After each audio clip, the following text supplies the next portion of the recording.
like to welcome everybody here for the Board of Mayor and Alderman meeting for Monday, July 2nd, 2018. Please note that everyone is here and accounted for.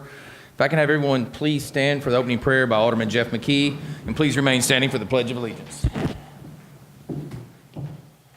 Heavenly Father, we come to you today and just humble ourselves before you. Lord, we just ask you for your guidance and wisdom tonight. Lord, we ask this every month, and we ask that, Lord, that you just give us wisdom and clarity on how to make decisions tonight. Lord, I pray for our citizens and, Lord, all of the leadership, Lord, our staff and department heads, and Lord, just continue to keep them safe in this summertime and summer heat. And Lord, as the guys are outside, the firemen, Lord, we just lift all these things up to you. We praise you in Jesus' name. Amen. Amen. Mr. Carter, will you lead us in our last Pledge of Allegiance here? I pledge allegiance to the flag of the United States of America and to the republic for which it stands, one nation, under God, indivisible, with liberty and justice for all. Thank you.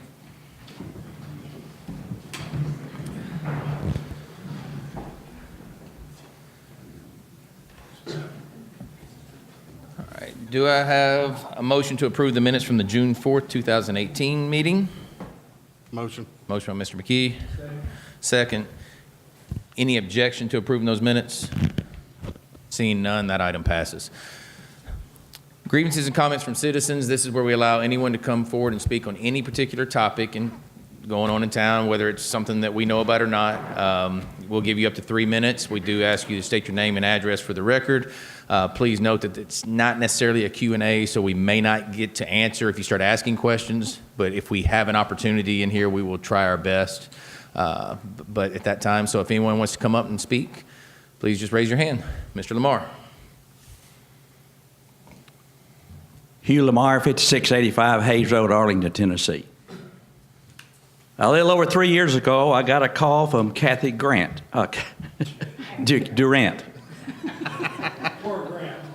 For a grant. And when Kathy calls, I come running down to town hall, and she said, I've got a little challenge for you, Hugh. This West Tennessee Veterans Home, and the town was going to donate $150,000, and said, if you raise $50,000, we'll match it. So I went back home, and I thought, $50,000, we won't raise $5,000. I'm not good at this fundraising deal. Well, I stand before you tonight 3.5 years later. We raised $116,000 in a little over 3 years. So the town tonight, I assume, will donate $200,000, so that will make $316,000 has come out of this town for the West Tennessee Veterans Home, which will be built on 30 acres right down the street here.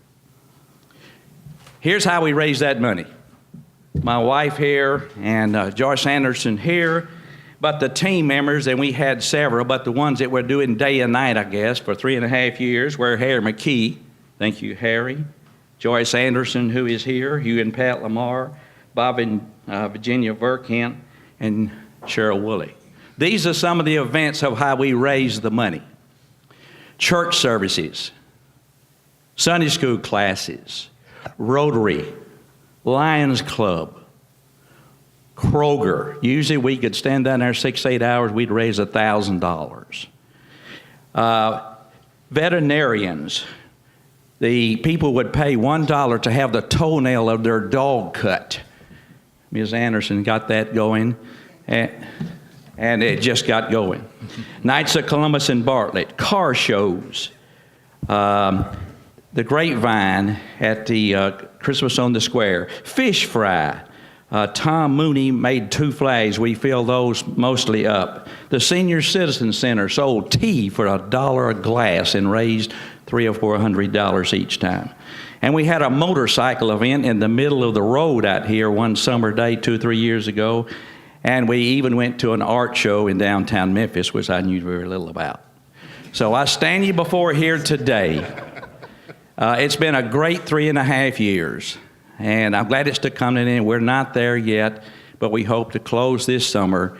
And before I pass on, I hope to see this veterans home built in Arlington and Tennessee. You just can't realize how great it's going to be for this town. Not only for the town, but for veterans who will need the help down the road. Thank you for donating $200,000, and good for Arlington. Thank you. Thank you.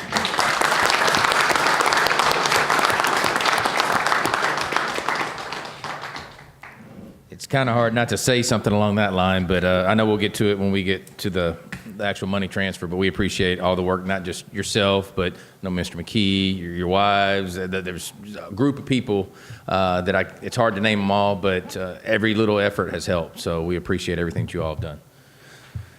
Yes, sir. Next up.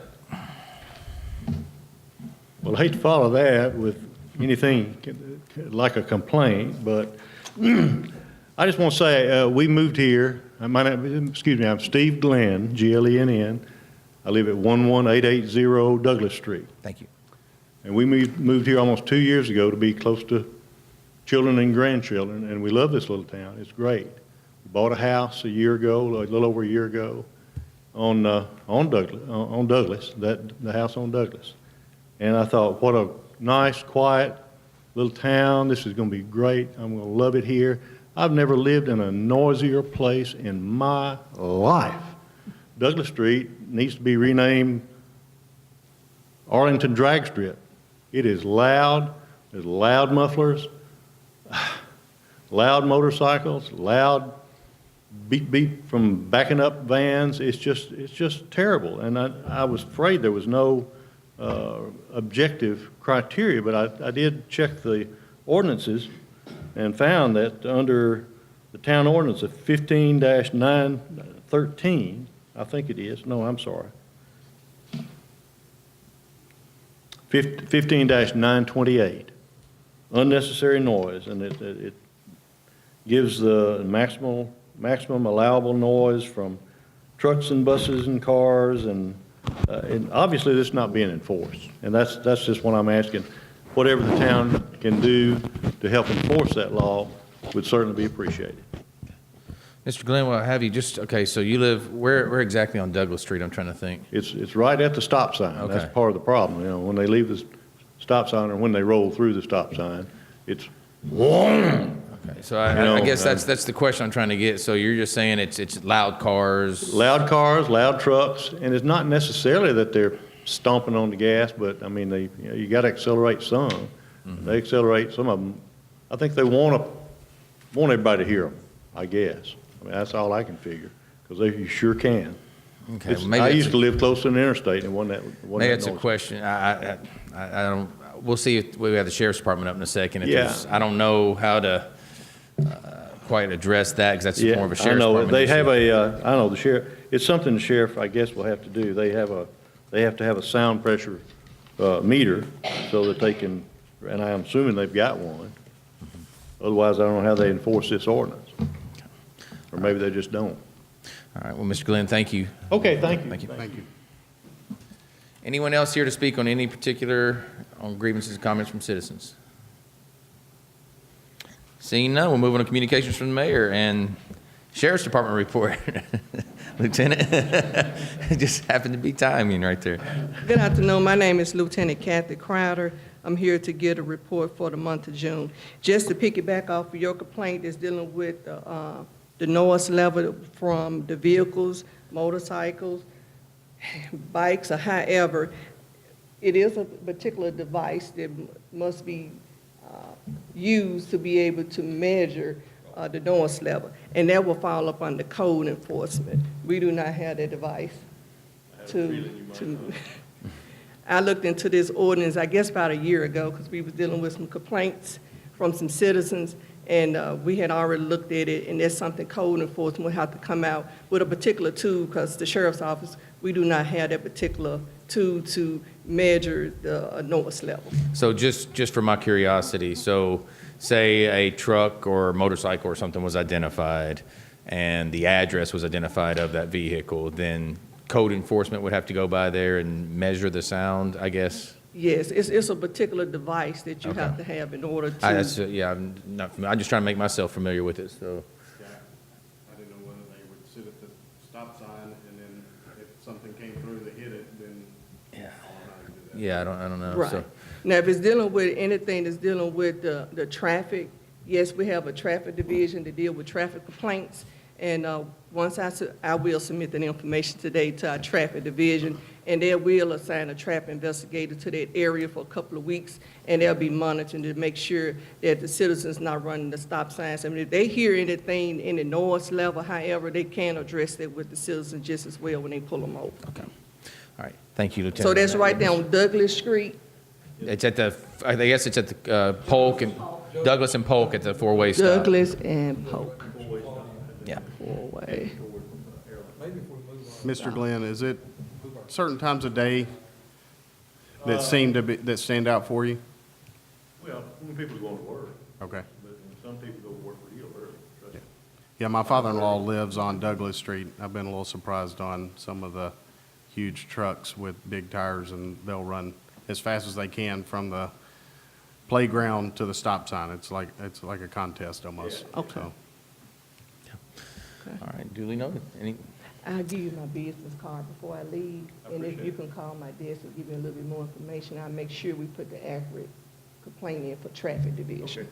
Okay, yes, sir. thank you, Lieutenant, for All addressing that. right, you're welcome. To get to the report for the month of June, we had 3 motor vehicle thefts that occurred in Arlington, and out of all 3 of them, the vehicle was left unlocked. Out of the vehicles, we had 2 loaded handguns that came up stolen, and 1 gun holster. So what I did today, I brought some more brochures to place up on the websites, just to remind the citizen about Park Smart. They'll give you some helpful tips on how to lock your vehicles up. I brought another one for crime prevention. If you need us to come out to your neighborhood watch meetings, we have a bureau can come out and give you some helpful tips. And I brought some more literature on how to protect your homes from burglaries. If you can post it on the website just as well. We had 1 burglary that occurred in Arlington for the month of June, and it was some property that's up for sale.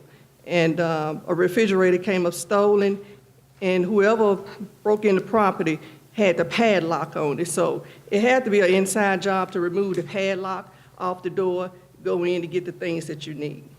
Other than that, we only have 18 reports that was reported last month, and the time of day of those thefts from motor vehicles was in the wee hours of the morning. They was reported in at 0300 hours.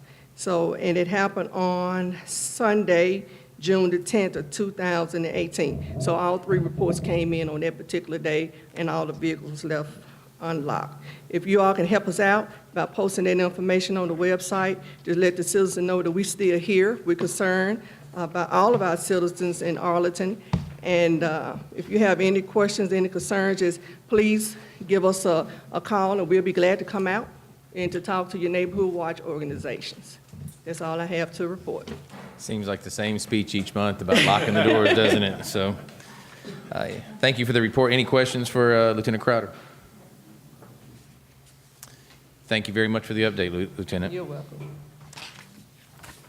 Next, we got a little recognition we're going to do, and then we may just take a quick break since I see some cake cut over there if anybody wants to eat while we're doing this. But I'm just going to come down and talk for a second freely about a buddy of ours up here that's moving on to, I don't want to say private pastors in Houston, not that they're pastors in Houston. I mean, they're just kind of like, they're just big cow fields, aren't they?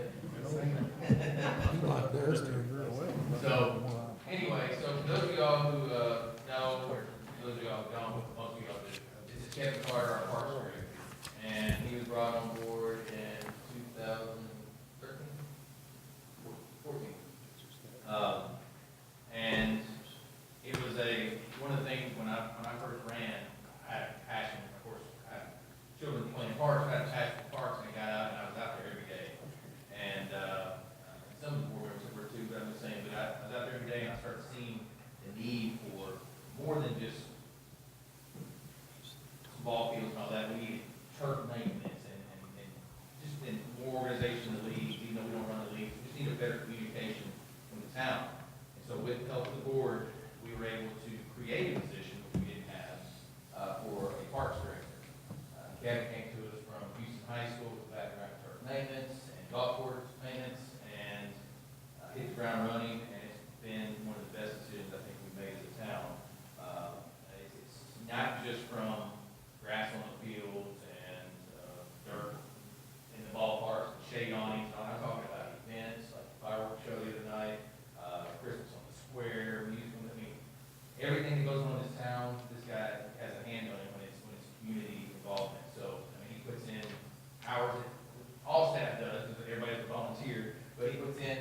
hours and times that you don't really, like where he gets to go sit and enjoy it sometimes, he may be the one running around while he's trying to enjoy it with his family sitting over there, he's running around trying to take care of everything he can also. So, it's been an honor to work with you, Kevin. I know that, I know you were moving to a bigger community with more opportunities and doing, what you feel is a blessing for your family, and we wish you the best, and I hope, like I told you the other day, something, if you ever come back, you make sure that we're the first call, we'll make sure we find something to, find a way to get you back on the board here, so, but we wish you the best. I don't think, we can't replace you.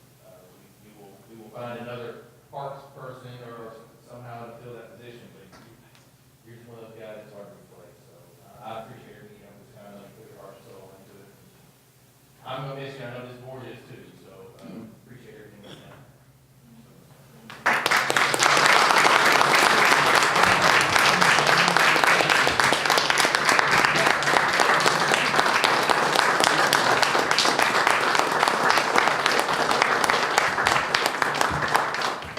What we can do is, I know the price board members may want to make some comments too, so what we'll do is after we get a picture, we'll go sit back down, if I'm the same thing, while people are kind of scrambling, getting some cakes, something they can do that. That'd be- You're taller than everybody.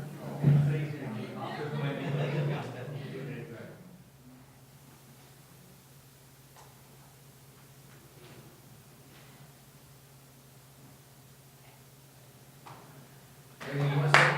I'd just like to say thank you to Mayor, every one of you at the board level, town staff as well. It's been a great run for myself and my family, and it's truly not a one-man show.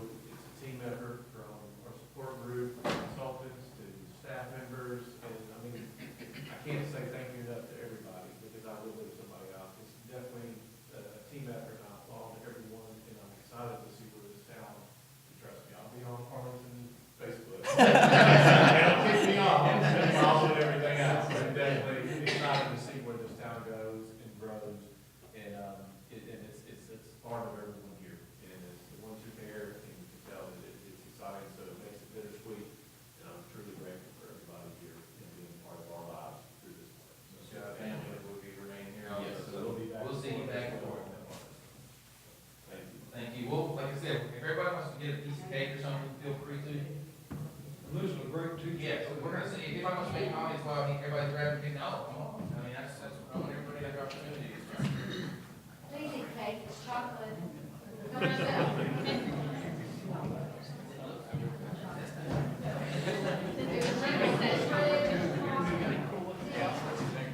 Don't be shy, get your piece of cake. Y'all has to go with the fire department.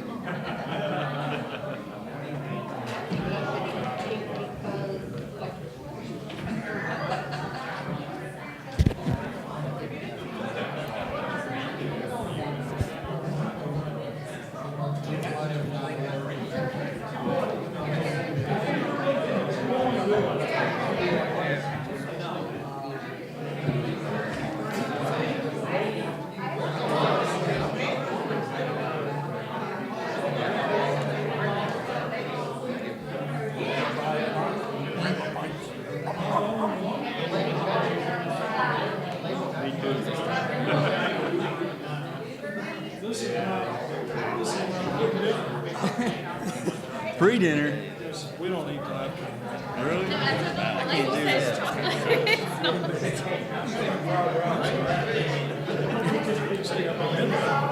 Yeah, well, yeah. That's nice, isn't it?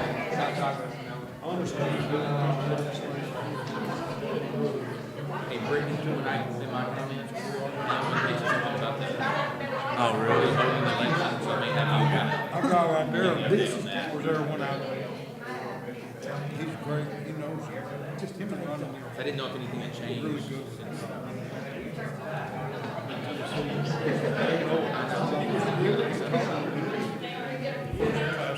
Oh, really? Of course now. I'll get one if I want to leave. Yeah. Yeah. Trying to talk you through the blue. We're on camera now.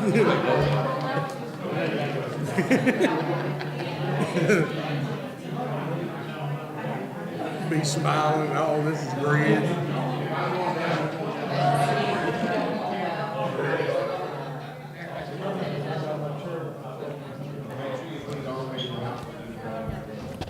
I see one happy girl down there, though. Lila, she's. Let's get a bottle of water. It's a good one.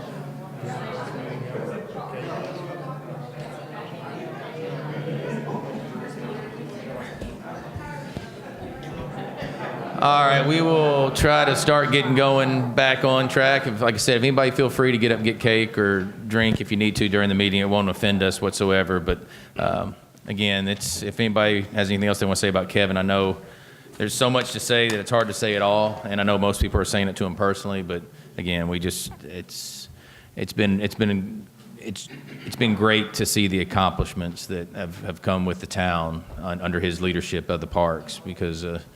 There will be a reception here Friday from 2 to 4.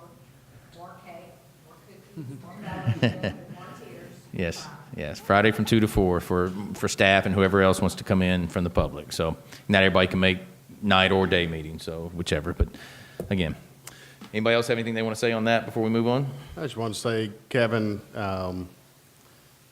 Mayor and I were talking, and although it's a huge loss from an employment standpoint and Parks Director and all that, but as maybe the only person up here, all three of my girls were taught by your wife, and we consider that a blessing. And y'all as a family in this community, I think, probably mean more from the community and the family aspect than the employment aspect can ever touch. And but your friendship and honestly your character and your godliness carries so much of who y'all are, and this town's going to miss having that here. But I know that God's got some amazing plans of planning y'all in that community to do the exact same thing. And so we love y'all. I'm going to miss y'all, but look forward to keeping up on social media, seeing what's going on in y'all's world. But thank you for friendship and just everything y'all have done in this town, from the elementary school, as your wife, as Jenny's a teacher over there, and with our family specifically. We're better off from having y'all in our lives, and we appreciate y'all. And like I said, we were saying, I could keep on and on, but I do want to say one thing because we said it right before he said it, and we both said it at the same time, just good people. You know, I know that if I was to leave, there's probably some people that would be pushing me out the door, and there's some people that, you know, that would say some good things for me, but you're not one of those. You're one of those that everybody's going to say something good about, and that's what, you know, that's good to know. I mean, because I don't know a whole lot of people like that. Yeah. So, proud of you. All right, on to Arlington Fire Department report. Chief. Chief Jim Harville, Arlington Fire. This will be our monthly report for the month of June. I too would like to echo, if you wouldn't mind, Mr. Mayor, just how special Kevin is to me and my family, and especially our church. We had an opportunity to pray over him as a church family, just reaching around him. I know he don't take this decision lightly. He prayed over it. His family prayed over it. I think it's a good move for him. It's a new step in his life, so he's going to be missed greatly at our church as well. So. We had a total of 78 responses for the month of June. 36 of those were EMS, 42 were fire. We gave mutual aid 12 times, and we received it 13 times. We had 20 calls on or south of Interstate 40. We had 2 commercial fires there at Kim Tainer, 2 separate weeks. 2 of their ovens caught on fire. We had a tractor trailer fire through mutual aid, automatic mutual aid with Shelby County. We were the second company in on Interstate 40. We ended up shutting Interstate 40 down both directions for titanium dioxide was the chemical involved. All the crews did a phenomenal job. We had 1 electrocution. It's pretty severe electrocution down off of Highway 70. A construction worker was injured at one of the construction sites off of Highway 70, building A-Town. MIGNW's temporarily shut that facility down until they're able to isolate some of those electrical issues that are over there. We were on 2 calls and had automatic aid come in to Arlington. 13 inspections were done. We had 15 smoke alarm checks, and we hung 1 smoke alarm. We were able to manage the Music on the Square without incident, as well as the Star Spangled Spectacular without incident. It was a good time, had ball. We're applying for a grant. It's a no-match grant to Georgia Pacific. It's a business there in Memphis. They have a 30-mile radius that they have a no-match grant for fire departments to apply for. So our grant committee with the fire department is reaching out to them and trying to get Swiftwater gear. We need dry suits and flippers and gloves and that kind of stuff as we start moving towards having a water rescue capability. And lastly, I'd like to just thank you guys and women and the board for just allowing us the opportunity to present to you guys during the work session last week our draft proposal for the second station and the second company. I know we kept you guys pinned down for about an hour and a half, and I really appreciate y'all listening to us. I'm just excited to see what the next step may be. So appreciate that. I think it was longer than an hour and a half because I drove my kids to dinner. I think after that, I forgot we had something going on. And I came back and I still saw some out in the parking lot still talking. So yeah, after dinner. So it was a late night, I guess. But that's a good conversation. I'm glad you brought that up because I know at that work session last week we talked about, you presented the numbers to us somewhat. You presented the idea and what's needed, and we kind of discussed out loud at the work session as timelines or whatever. And I think the consensus was that we needed to give staff some direction, and so that's what I want to kind of do right now since Chief's up here. Unless anybody has any questions, but I think the theory is it's not something we have to vote on, but we need to give staff and Chief the direction that we want to move forward with the exploration and installation, I guess you would say, of a second fire company and a second fire station at the same time. Now, whether they actually would line up at the same time or not, that's a whole different aspect, depending on lots of things, construction and everything else. But to move in that direction. So I guess unless the board has any objection, even though we're not voting on it, does anybody have any hesitation about not authorizing staff of moving forward to let them know so they can start putting things out for design? Like start working on numbers for personnel for next year. Of course, that'll be during the budget process when we start in November. But as far as Chief looking into specs on equipment, everything that's basically going to be is creating that whole second company. So is there anything anybody wants to add right now? But unless somebody says no, but I think we want to move at least in that direction to get those numbers. Mr. Lawson, do you have anything you want to say, or you? Okay. Mr. McKee? Is this a good time to talk about property or not? I thought you want to do that now, or you want to do that under the actual when we're voting under? At the end? Yeah. I need a vote on the matter dealing with the property. We have under contract 2 acres south of I-40. We're running some title issues, but I'd like to bring it up under the property. Yeah, because I think we're actually, because we're not voting on the direction of staff or giving staff the authority right now, but we'll have to vote on that. So I think we'll do that when we get underneath the actual agenda items.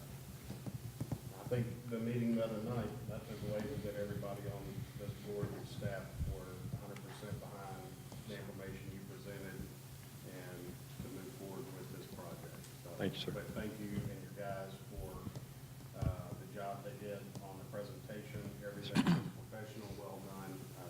One of the best presentations we've seen here. Yes, sir. We'll do that. Thank you. Guys for doing that. Yes, sir. Even the fact that you touched on the history of the original fire department all the way back to the original truck, so Yes, sir. kudos. Yes, sir. Trying to get emotional with Oscar. It was. I go back half that distance. So what we'll do now is we will just wait and let staff work the details out, and they will communicate with us as to timelines and as to the details, and we will wiggle through the weeds there, I guess you would say. Yes, So, sir. all right. Thank you, Chief. Yes, sir. Next up, I have a few items. Mrs. Howe, do you want to mention anything about the chamber lunch next week? Chamber luncheon, Wednesday, the 11th. Carrie Vaughn, who is one of the popular speakers, is going to be speaking at the luncheon. And Louise Barbecue is singing, so come on out. Okay. Thank you very much. Mr. McKee, do you want to say anything about the fireworks show the other night, or? Long night, but it was very well attended and safely attended. And, you know, I don't think there was any incidents that I'm aware of. One lost phone's all I know of. I've heard nothing but great things about it, so I appreciate all the work that everybody put into it, and that's one of those things, like Kevin said earlier, it's a team event. You know, we got staff all over and all different departments working on different aspects of it, and aldermen and volunteers from the community, and it's as with every event, it takes everybody to make it work, and we appreciate it. Well, I talked with each one of the sport groups that were there for fundraising, and they all did well. Good. Good. Tom Braswell is here, if I'm not mistaken. Mhm. He's Kevin's right-hand crew leader. Kudos to him. I saw him everywhere Kevin was, Tom was. And it was a wonderful show. So great job to the entire staff. It's hard to believe it's been 6 years when we started that. I know. Really? It's been a good event.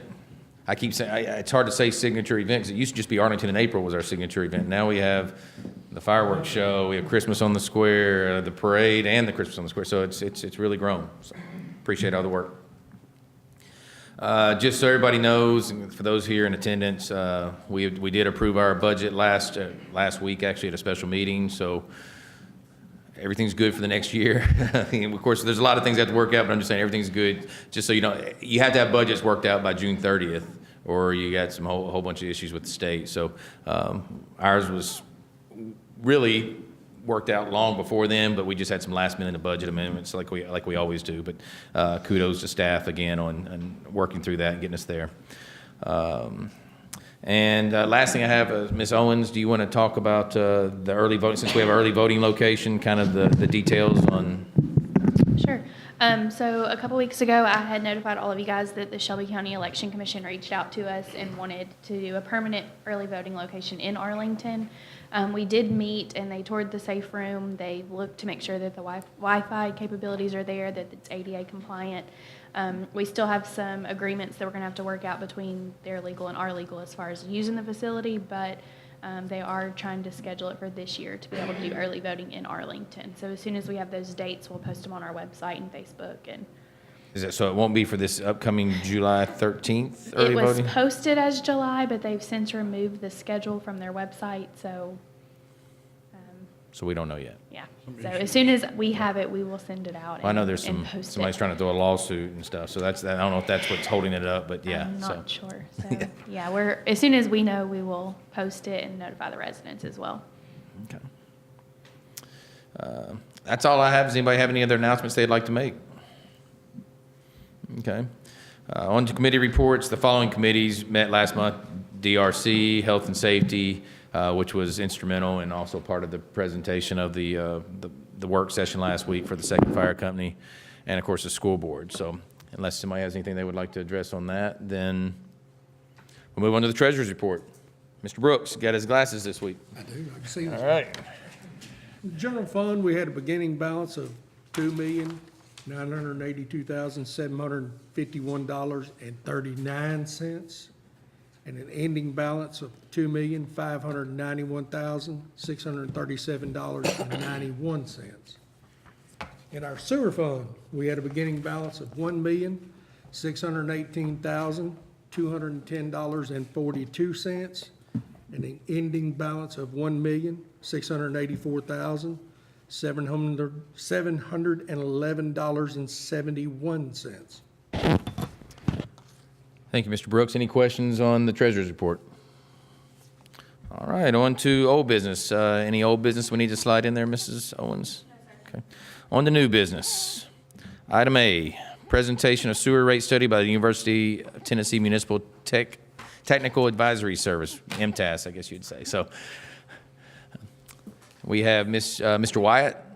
All right, Mr. Wyatt, thank you very much. Good evening. If you'll just state your name for the record, please. I'm Steve White. I'm with the University of Tennessee MTAS. I'm a utility operations consultant. My territory is Memphis to Mountain City. So I have 345 cities can call me for help. So Kathy talked to me about doing a rate review for your sewer department.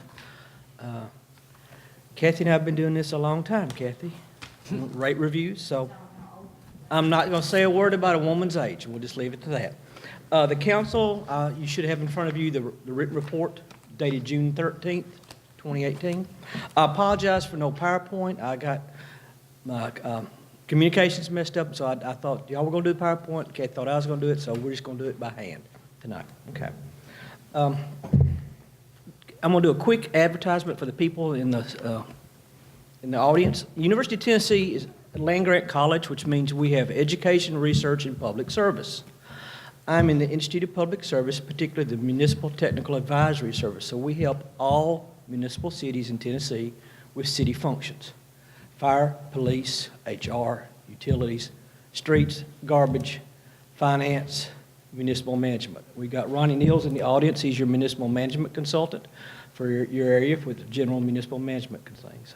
We also do the CMFO program, which Kathy, I think, was in the first crew to go through. So we do a lot for cities as staff extensions.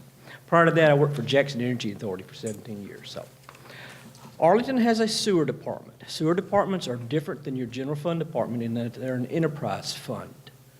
The big deal with that is that you must account for things differently, and the sewer department must live off the rates and fees they charge the customers. City taxes cannot go to fund the sewer department. Okay?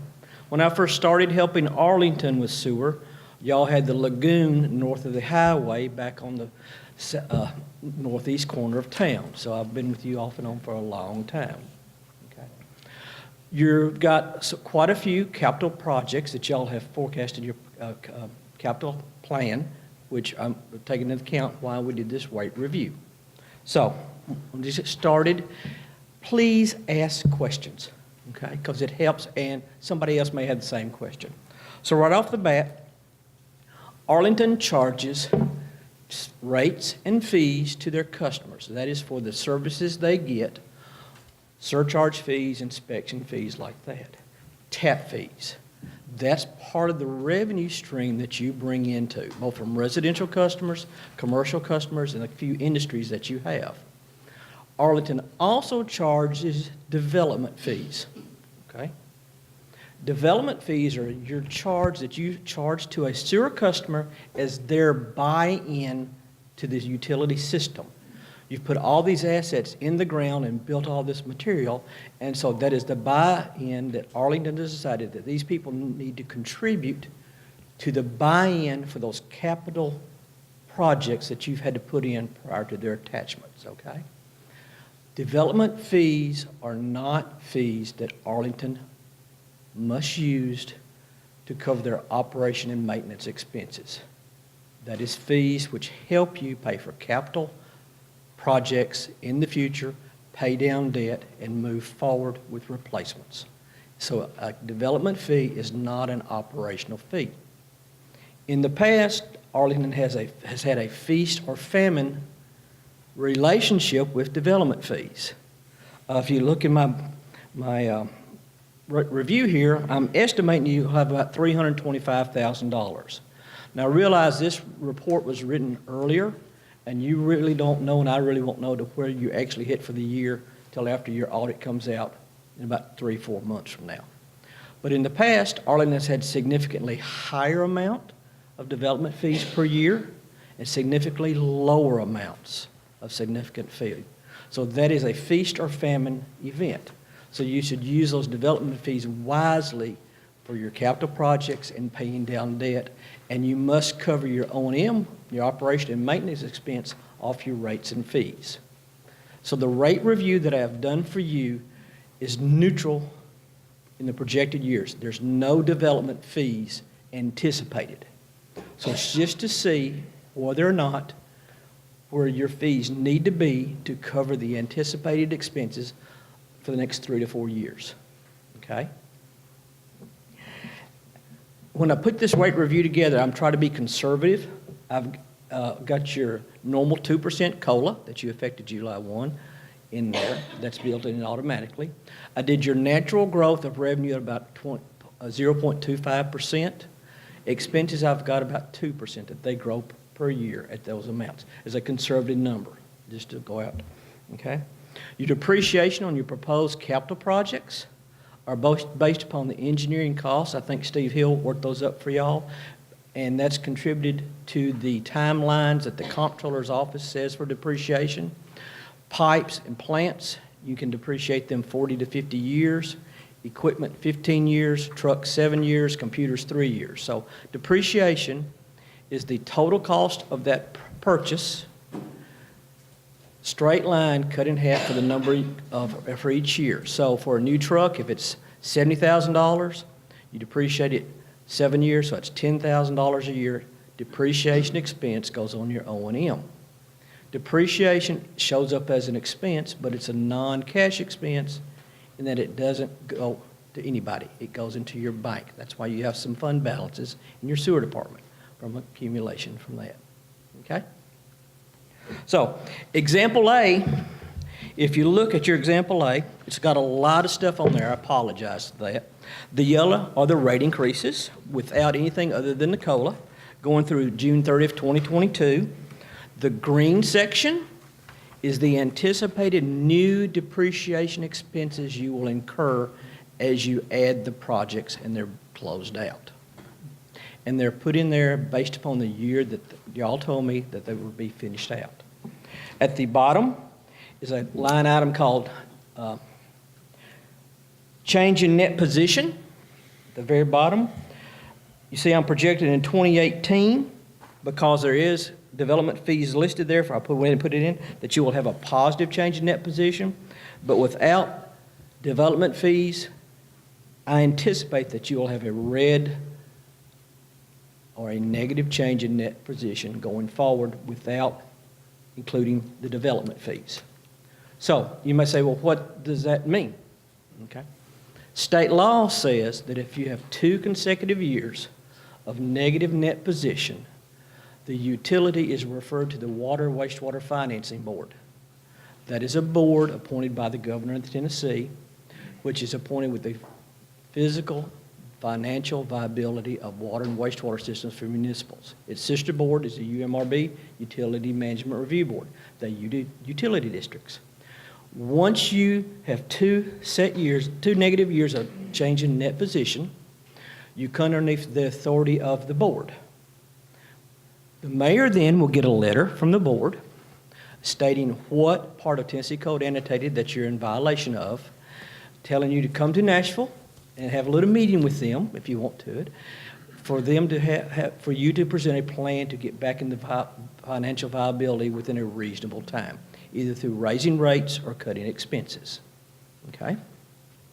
If a city refuses, and I've been around about 20 years, there's only been about 3 cities I know of that have refused, then the state then takes you to Chancery Court in Nashville, their home turf, presents the case, and then the judge rules on what your rates are going to be. If the council still refuses to put the ordinance in by the judge order, then the judge then will say that the council is in contempt of court and play with you that way. In the long run, if a city does not deal properly with the Water Wastewater Finance Board, by state law, the state can take the utility away from the city and merge it with somebody else. So that's the consequences. Y'all are nowhere near that, so just kind of want to lay that out there. So, example A is with no new changes in rates except the 2% rate that you've already adopted by ordinance on an annual basis. If you flip over to example B, I have suggested as one alternative an 8% increase on top with the 2%, July 1, 2018. It's already past that, so it'll have to go into effect later on. And then a second rate, July 1 next year, of 2 and 5, or a total of 7%. So basically, you're looking at 17% over a 2-year step. That gives you a positive change in net position through 2022 based upon the new projects that you have anticipated. Example C, instead of doing a 2-step raise, is just a 1-step raise, which you'll have your 2% this year that you've already adopted and an additional 13%, and then the 2% that you normally forecast out, and that will give you a positive change in net position going forward. These increases probably will not cover your anticipated plant rehab in 2022, 2023. You're probably going to need another rate increase to cover that cost, okay? So by those raises, you will be in compliance with state law, not being dependent upon development fees. Now, I'm not going to stand up here in front of you and say you're not going to get development fees for the next 4 or 5 years. The problem is, I don't know how we forecast how much money that's going to be, and y'all don't need to be dependent upon that in the past. I did a little homework. Who wants to guess you're not allowed to guess. Who wants to guess how much the development fees were in 2004? 14 years ago. You got $325,000 this year. What was it in 2004? Sir? Busy. Busy, okay. Somebody give me a dollar amount. Probably 3 times that. $1,233,031. 2005 is 1.1 million. 2006, 1.1. 2007, we hit the downturn, 955, and then it bottomed out from there. So this is why I'm very cautious with y'all.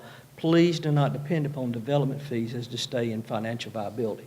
Take those fees in. You need those fees, but use that money wisely to pay for capital projects and to pay down debt. Okay? If you look at the next couple of examples, there's a example of rates, which I'm just going to go over, but there's a cash flow statement, the last 3 statements. Cash flow, the first cash flow is page 7. This is cash flow based across no additional rate increase other than the 2%. So at the top, you've got your change in net position. I'm projecting 2019 with no development fees, $119,000 in the red. Now remember, you probably won't be $119,000 in the red because of development fees, but I'm projecting with taking those out. You get to add back all your depreciation. Currently, Arlington has $864,000 of depreciation expense every year that they have to charge rates for. Then here's your new equipment. As you told me, it's going to be purchased with their depreciation put in. So if you look, you've got all the cash available, a little bit over $1 million. At the bottom then, though, you've got your payments, your principal payment, $800,000. You've got your principal payments of $1 million, all your new payments. So for that year, when you get to the very bottom, you're $1.5 million in the red. That means that $1.5 million has to come out of the sewer funds you have in the bank. If you look forecasting out, it goes in the red every year after that. All right?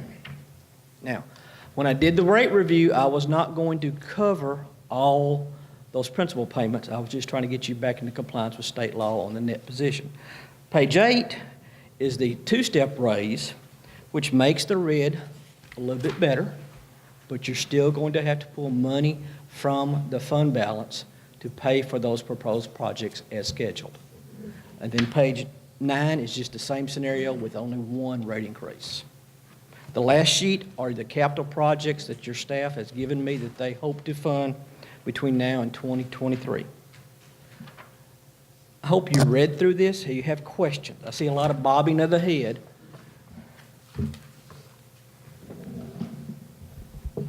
I do have one question. Well, we need to get a, We're not voting on this tonight. The information make only. sure, okay. Okay. I guess this actually goes all the way back to the first finance committee we had this year, and I was actually sit on it for the first time in the 14 years I've been sitting up here. And one of the first questions was, how was the sewer plant doing? I had no realization over the years that it really wasn't funding itself properly. So I had asked for the study. I appreciate what you've done, and it just enlightened me as to what we really need to do.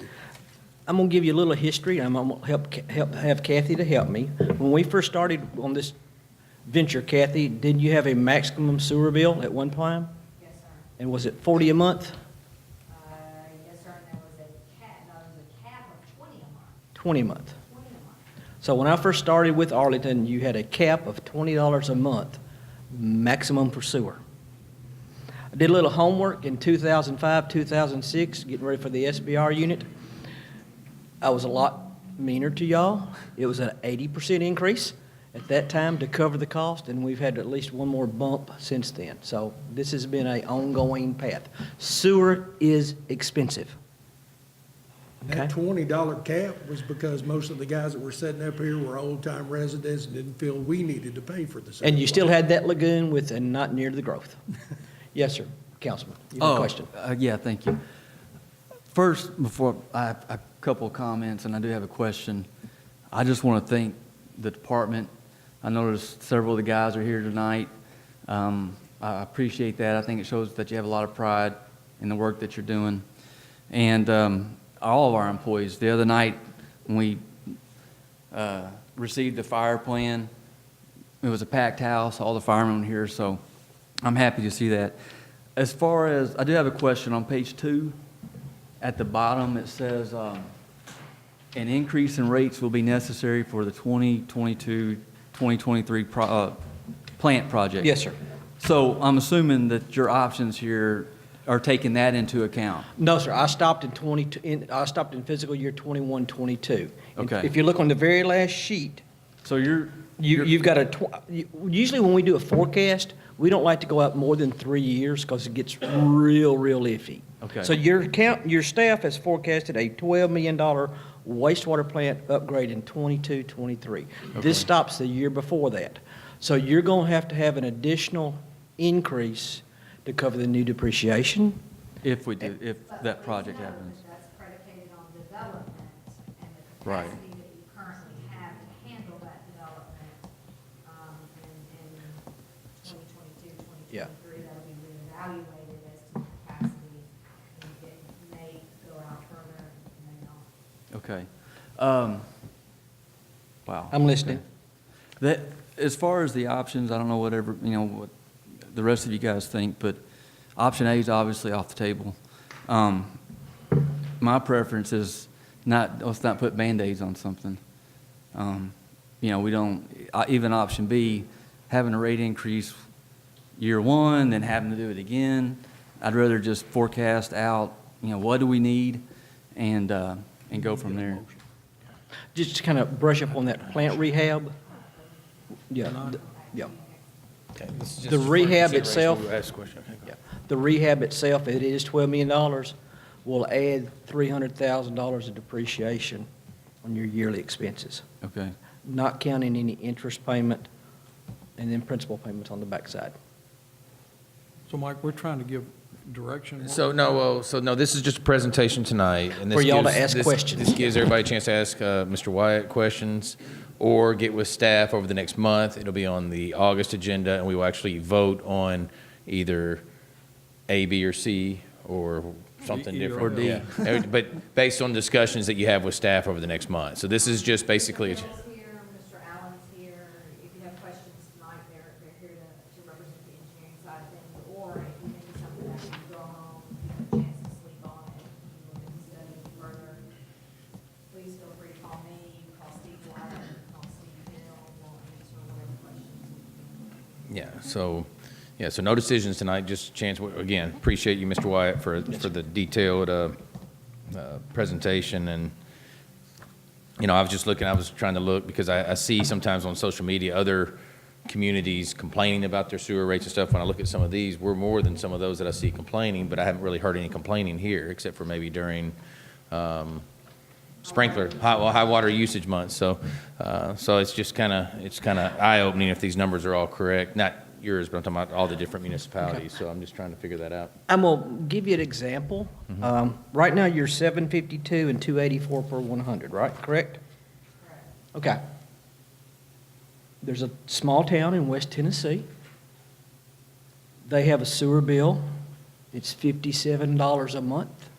How much? $57 a month and it's $17 per 1,000 gallons.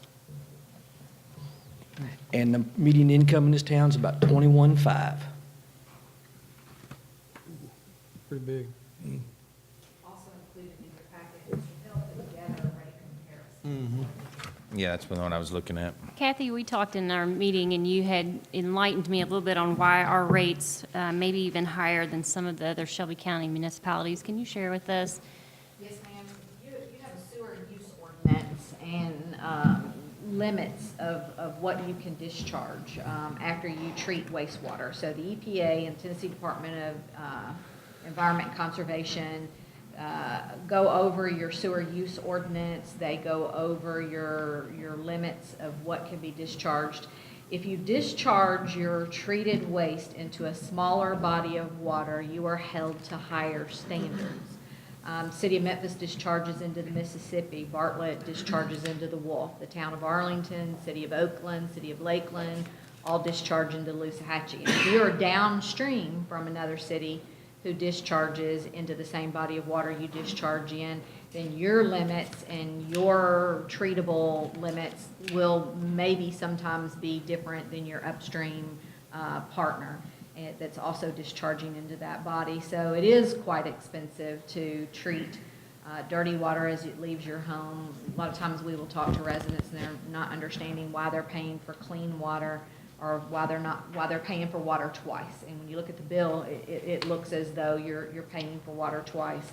That's not an easy conversation to have with people, but once you explain to them that dirty water is treated and discharged back into the environment and that we're doing our fair share to protect the environment, most people are very reasonable with that and understand. But that dictates a lot of your cost in treating that water. Out of curiosity, Lakeland is about the same size we are, and they discharge into the same river. How does the fact that we have as much industrial that we do, that's discharging a larger amount of water, does that impact? Industrial will increase your treatment cost. Okay. Okay. So that's the difference between us and Lakeland. Yeah. And if is you we also have look, industrial. Lakeland doesn't have SBRs like you. They've got kind of a modified lagoon, which is cheaper to run in a lot of ways, but you don't have a lot of the flexibility of an SBR unit. Sequential backed reactor is what you have. Okay. But they've got a lagoon system that's been modified. They do not have the industrial load. You've got industrial load, quite a bit more commercial and residential, but Okay. that's part of it.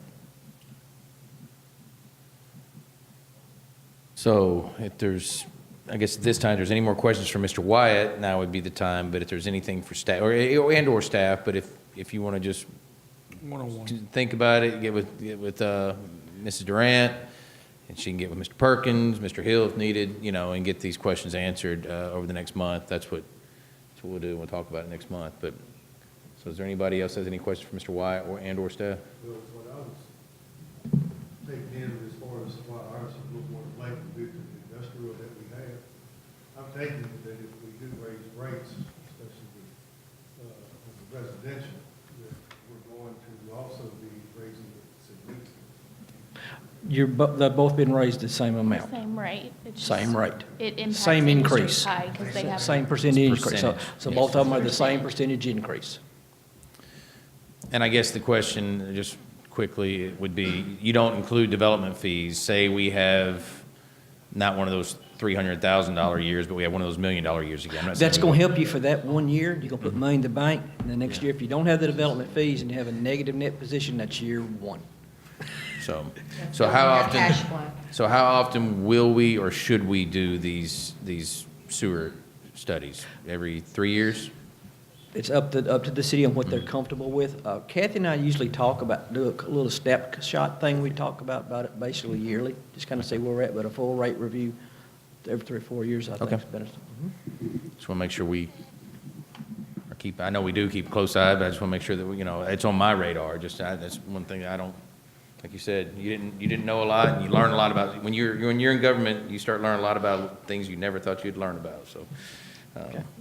I'm available if Kathy can get a hold of me or Terry or Gil or Andy, anybody. Okay? Thank y'all. All right. Thank you, Mr. Wyatt. All right, so we're not voting on that, so we are on to item B, which is Resolution 2018-37 to enter into a contract with Wagner General Contractors Incorporated for construction services for Forest Street Park, Phases 2 and 3, in accordance with local parks and recreation grant. Mr. Hill, okay. I had Mr. Allen on my sheet.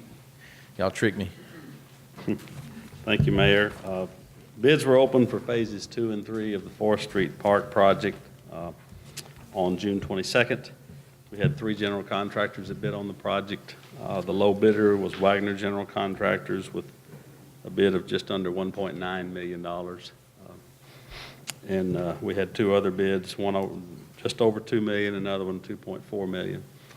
We've reviewed the bids. We've investigated as much as we can Wagner General Contractors and are comfortable that they are capable of doing the project. I know there's discussion about the fact that the bids came in higher than we thought they would. And I think there was a memo in your packet explaining some of the factors that are affecting that. Right now, St. Jude's doing a lot of work. The airport authorities, Memphis Airport Authority is about to bid a $150 million concourse project. There's just a lot of things happening. Everybody's busy, and I think their prices are reflecting it. The other thing I think that was a factor is that this is going to be I think, a signature concession building. It's going to be something very nice. I think you're all going to be proud to put this on the website and have people come visit. So it's a very nice facility. We talked about it, whether there are options to try to save money, and I think it would be tough to do in this environment. You rebid projects, sometimes you spend more than you had to start with. So we're comfortable with this bid, and we recommend that you proceed with the award of it. Happy to answer any questions. Thank you, Mr. Hill. You heard the recommendation. Motion to approve. Motion by Mrs. Pardue. Second. Second by Mr. Biggs. Discussion or questions for Mr. Hill and/or staff? Mr. McKee. What's the grant percentage that's? We have a grant of $500,000.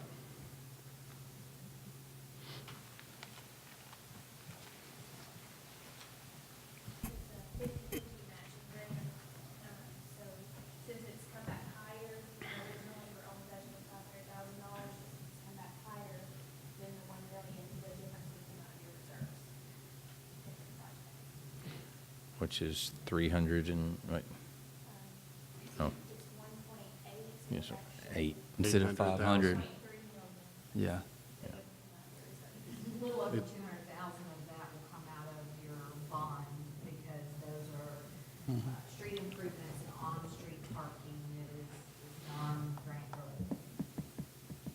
related. Mike, you gotta remember, we made this a 3-phase, and that's what we're paying because we did that. Because we took longer. Now, just to be honest, but to get this approved, we felt we needed to do a 3-phase and get it up and going. So, it's on us. Bit us in the backside. Well, But we again- saved the money during that time and drew interest. Well, and I think we're going to have a slight discussion on that money too here in a few minutes. So that will hopefully ease the burden, I guess, on sometimes swallowing the pill to take on some of these projects. But, again, as construction costs go up, because the market's hot, so everybody's charging more, either we sit on our hands and do nothing again, or we bite the bullet and do it now. I do have a question. Yes, sir. That's in relation to to 4th Street Park. This quote came back much higher than what we had originally expected, and we know why. You laid out the reasons why. The next phase of the project, the $6 million phase, what do we realistically do we think now that we can expect to get for that? Originally it was the dirt work, the parking, an amphitheater, and a farmer's market. Now, realistically, what are we looking at? I think what we've been looking very closely at, first of all, there's kind of 2 things involved in an estimate like this. There's the civil stuff, which we do, which is parking, the drainage, the dirt. And the numbers on this bid came in pretty close to what we had, so we're comfortable that we're good at estimating that. The thing that's difficult to estimate is building, where you have electrical, mechanical, structural contractors that are involved, different suppliers. That market seems to be much more volatile. What we've been telling, of course, Fisher Arnold is the designer for the buildings on the campus project, and what we have stressed to them from the first meeting is we have a budget. We've got to meet that budget. I think we're going to give them these bids and say, here's what building costs are today. Let's look at the scope of what we're building. How big is the farmer's market building? What do we really think it'll cost now based on this? How big is the amphitheater? What do we think it will cost? And we may come back to you after that's analyzed and say, for the budget we've got, we can do the amphitheater. We either do a smaller farmer's market or maybe we don't do a farmer's market. I think we just need to analyze all that very closely, because the thing we've said and what we told Kathy from the beginning, we're going to try to get this within the budget you gave us, and I think the only place we have to do much adjustment are on the buildings. So that's what we'll be looking at. I really think in light of this that the buildings may have to get a little smaller. Well, the difference in that, though, is that's not on the grant money, and this is grant money. You start changing grant money, either you're not going to use a grant or you are going to use a grant. And I think in the grant project, we didn't have the option of making the building smaller or putting less driveway in. Once the application went in, it was set in stone, even down to how many light fixtures you had along the roadway. So, and we tried to, when we saw it was going to go over initially, we tried to let them make the concession building a little smaller, or can we leave out part of this road at the back maybe, and they would not hear of it. So the grant condition said, you told us what you're going to build, that's what you're going to build. On the campus project, we do have the flexibility to make those decisions because it's all your money. So that's what we're going to have to be looking at. And I'll tell you, I'll feel bad if I have to stand up here and say, hey, we had $6 million, but here's an $8 million bid. You're not going to like me, and I may not be here after that. So you're right. We're going to do everything. And that would probably be proper. So if we're looking at 1.9 rather, or 1.8 instead of 1.3, correct? So if we said, and I'm not saying I'm advocating this, I'm just asking a question. If we said we don't want to deal with the grant money, and we just want to see what we can get for less than $1.3 million,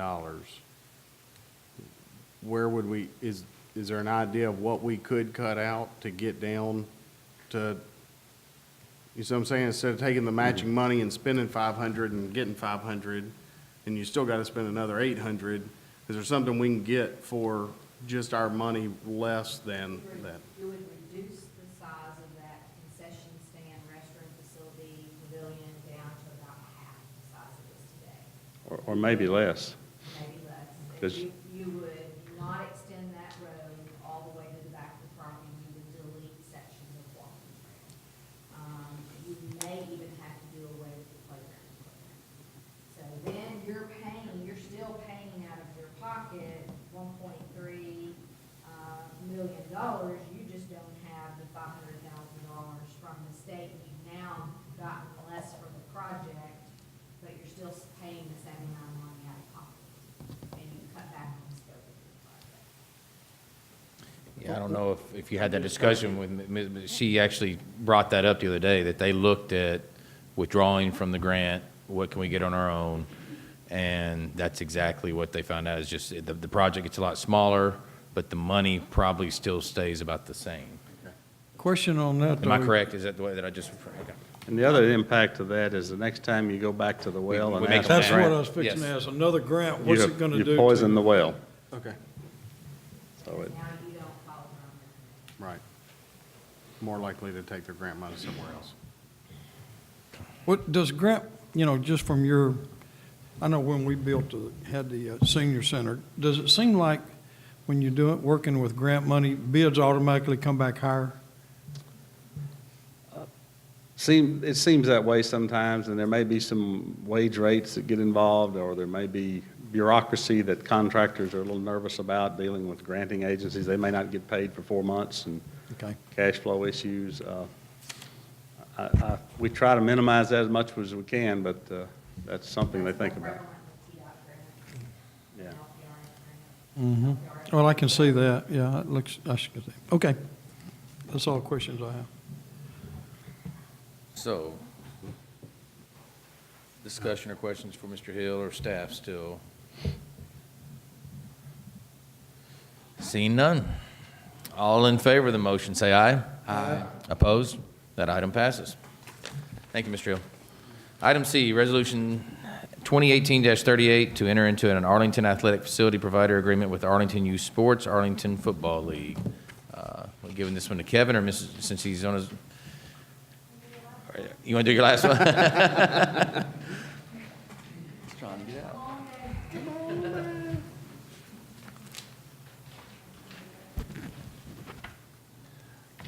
Mayor, Board, before y'all, you have the facility use agreement with the Arlington Youth Sports, Arlington Football League. Looking over that with the upcoming fall season, that is a combined lease between the two organizations. You have in front of you the copy of what was presented to us. They are still in the process of collecting some information according to our lease agreement.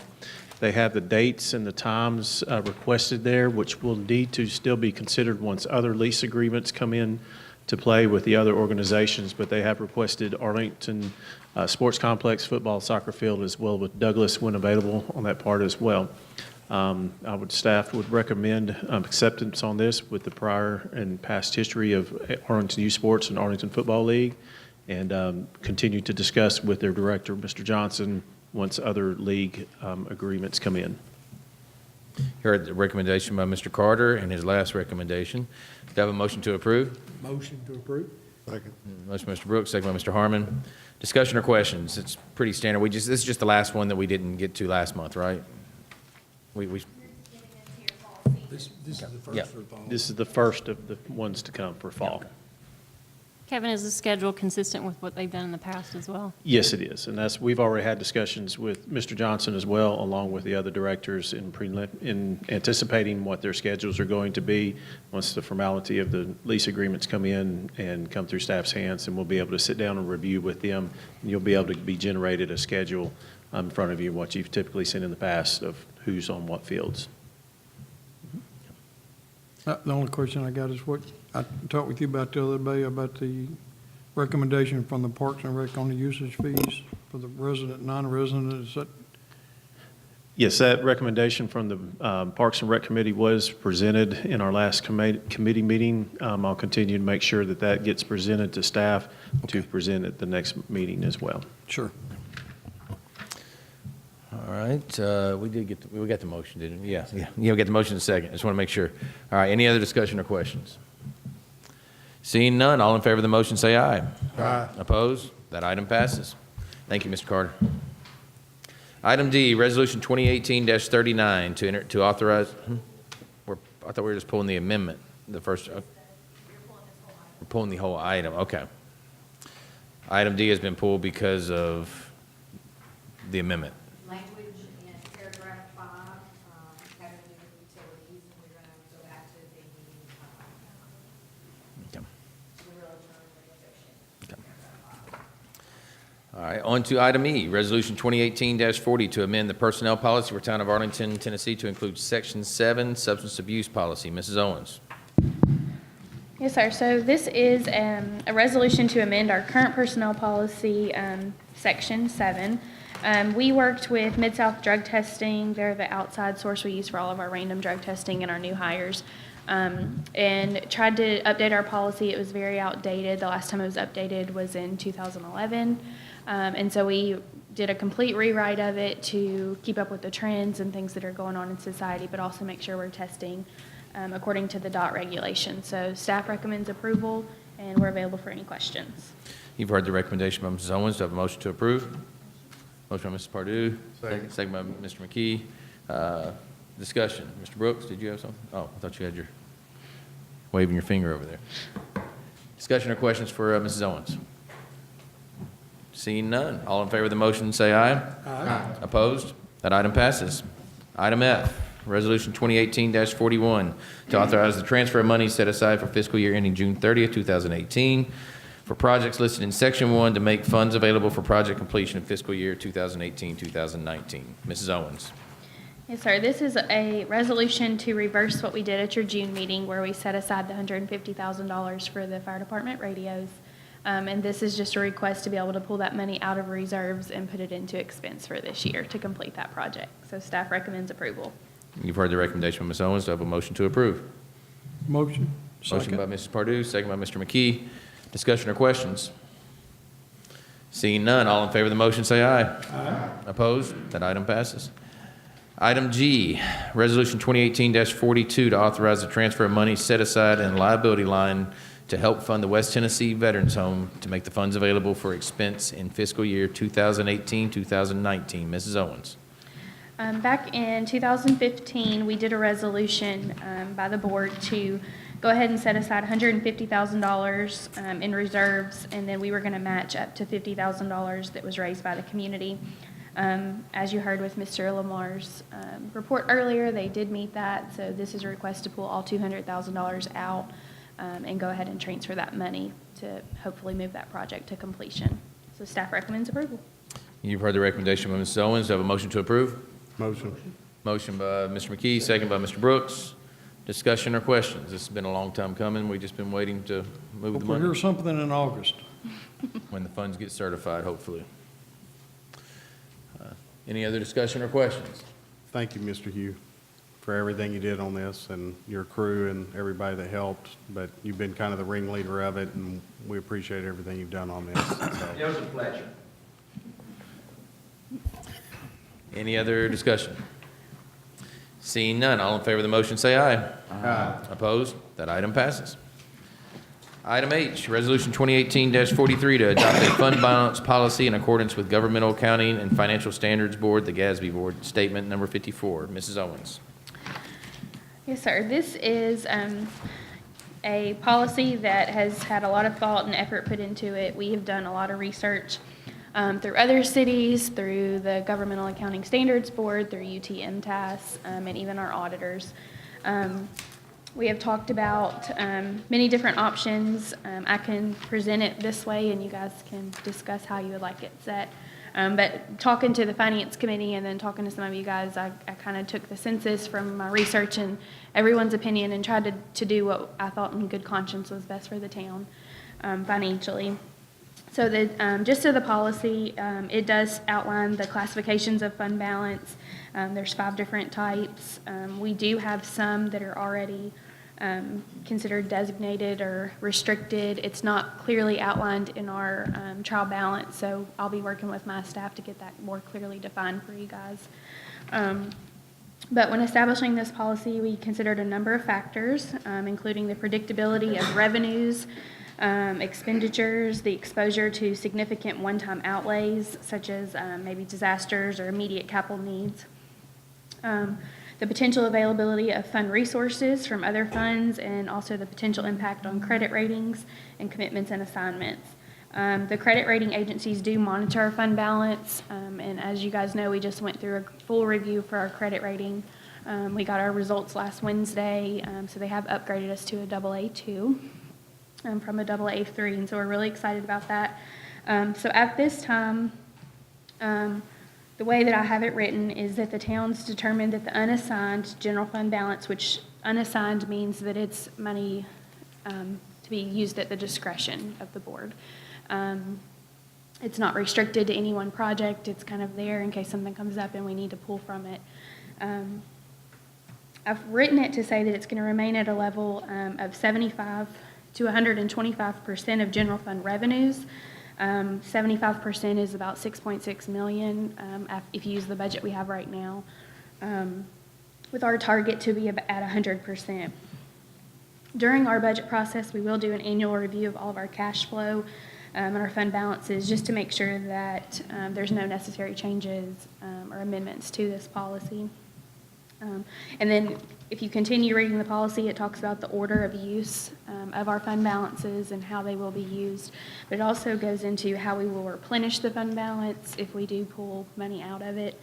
And then just procedures on how to adopt and amend the policy. So at this time, staff is recommending that the policy be a minimum of 75% of operating expenses with our target to be at 100%.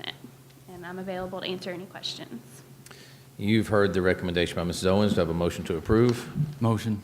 Motion by Mr. Biggs, second by Mrs. Pardue. First off, I'd like to thank staff again for working on this. I know everybody's asked their own personal questions. I know personally I've asked for a while, just coming from a different background with the government and the way capital capital funds are expensed and, different funds that are set up. And when, like Mr. Brooks said earlier, when you come and you sit in the finance committee meeting and you see the list of capital needs that go on, and some of them are, we have to draw the line somewhere, but some of these are projects we want, some of these are projects we need, and some of these, I think I've used the floating dock over at the sewer pond. I remember seeing that, and I was like, how come we don't just spend the $2,000 or $2,500 so these guys don't fall in the water again? So it gets, dirty water. It gets, so I appreciate personally the work that's been done on this by staff and finance committee and the board, and not knowing how this is going to play out right now, but it's just, and I think, and I don't want to speak for Mr. Biggs, but I know just even as he was coming on, some of the questions about, where do we draw the line? And I think that's always been the question. When I first came into office, it was just like, it was assumed you needed X amount of dollars in your reserve fund, but then we never really had that clarity. And that's what I think that question's been asked for a while, is when is too much and when is too little, and what is optimal, and what should we be doing? Why do we keep saying yes or no to certain things? So I appreciate that. Discussion. My personal preference would be 100%, the goal of 125, to be honest with you. We're what now currently? Right now, we are at about 150%. So, and you have 3 large projects that we've already adopted in the budget. I just don't want to carry it down too far and something jump up and bite us. I'd rather stay at 100 and shoot for 125. That's just me. One of my concerns is I don't want to pass a policy that we turn around and break into next year, because we do have a fire station that's coming. We know we have some projects that are coming. So that's a concern of mine. I'm personally okay with the 75% of the, I went on the comptroller website and probably looked at 20 towns, and I think out of the 20, there was one that was over 100%. Most of them were around 50%. So I'm personally okay with that. I have a little bit of concern with the 125 in the standpoint that if that gap is too small, then it doesn't allow us to save for a large capital project without breaking our policy again. Let's just say right now that gap, you got 50%, that's $4.5 million. Let's say the fire station comes back at $5 million, just as an example. We don't know that, but let's just say it does. Then we can't, when we get to 125, we're either gonna have to go over it, or then if we don't, we stay under it, then when we pay for the $5 million, then now we're below 75. So I would personally like to see the 125 a little, maybe 150.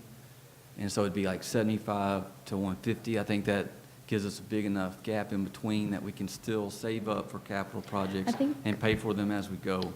I think one thing that I saw when I was doing my research, and like I said, I've talked to many different people, and there's really no one from the Governmental Accounting Standards Board will give you a recommendation, because every city is different. They're small and they have different tax base and different population.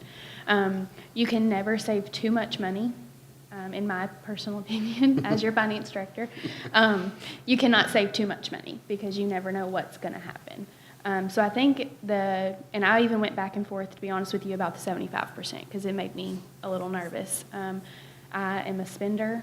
And all my department heads will joke. I know they do it behind my back and joke and say, why was Brady not let us spend that money? But you never know what's going to happen. So I think that you can, with the way it's written, your target would be to stay around there, but you could definitely save more than 125%, I think is the intention that I was trying to convey there. So you can never put back enough, but I do not feel comfortable without a minimum. Right. Fund balance.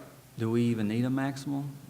You don't have to have a maximum. Okay. We can take the maximum out if you would like. Yeah, really, and like you said, that's just saying it's optimal. It's saying if, easy numbers, we had $8 million budget, we wouldn't go below $6 million, we wouldn't go above $10 million. If we got, if we had $12 million in there, then we kind of, I don't want to, we have $2 million that we're either overtaxing or not spending on some of the projects need to be done. But I So, also want you to know that the recommendation is for the unassigned, so it's for the unrestricted.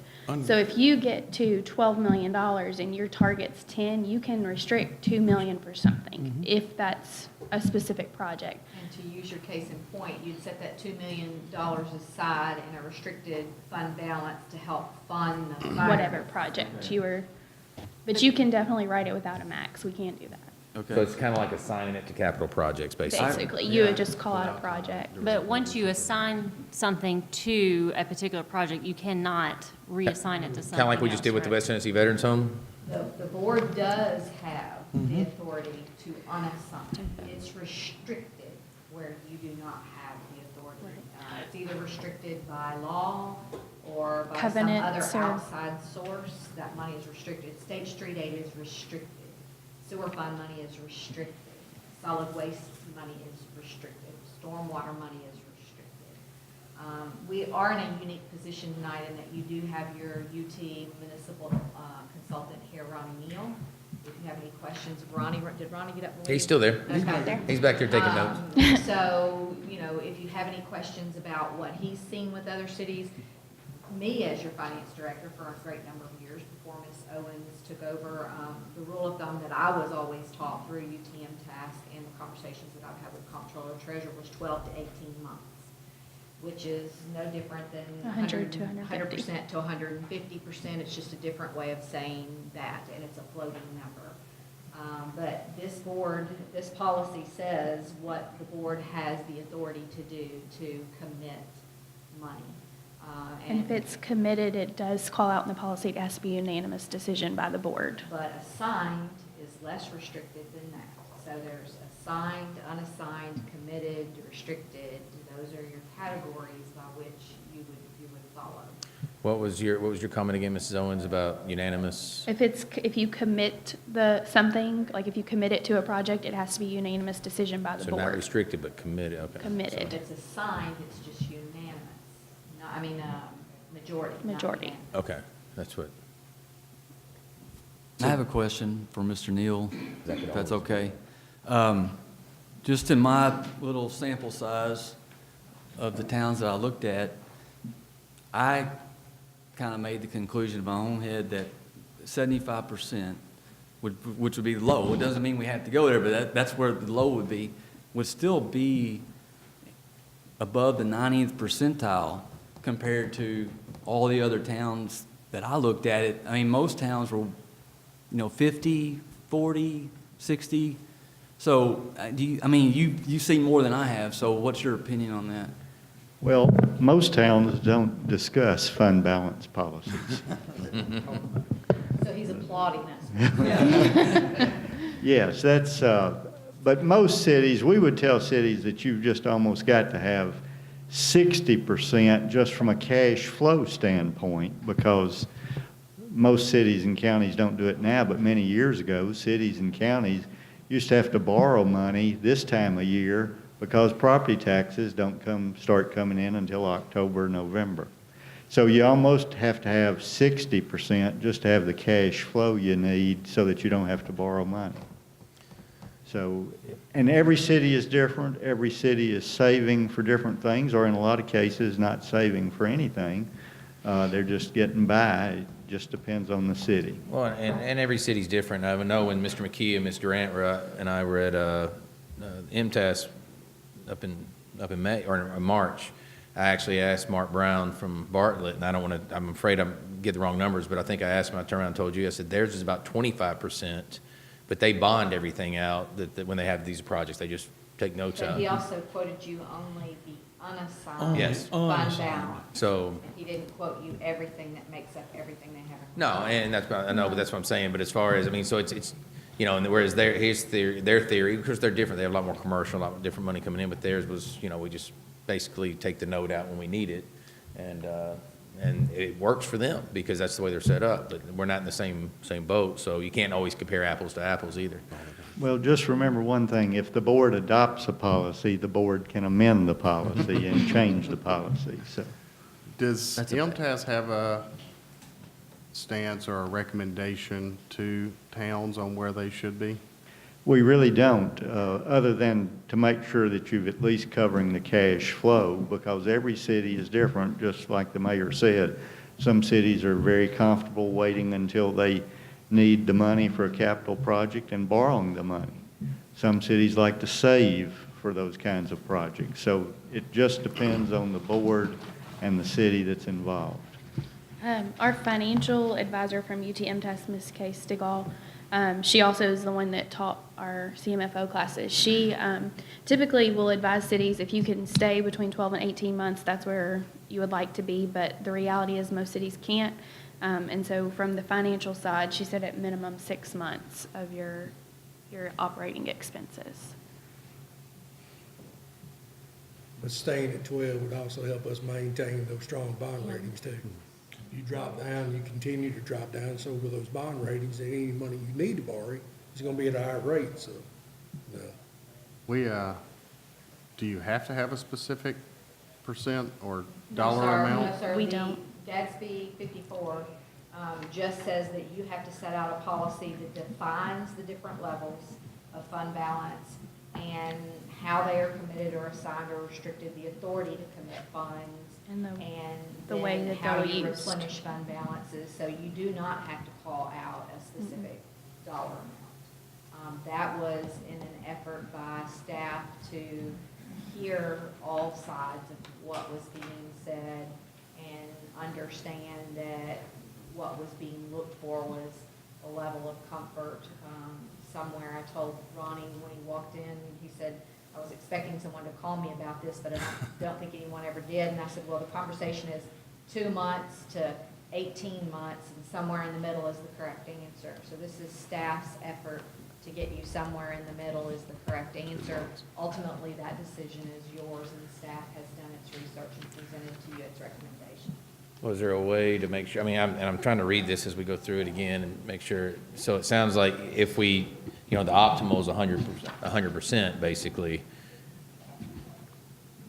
Just say optimal is 100%, no less than 75% on in case of an emergency or something that comes up, if, like say, I'm saying the fire station is an emergency right at this time, but we know we don't want to go below 100%, but we can go as low as 75% in, of course, with approval. You can of the board. amend it. Yeah, you can amend it, basically. So I don't know if it says, I'm trying to think if it's how to word that, if that's what we're covered with this saying right now, or.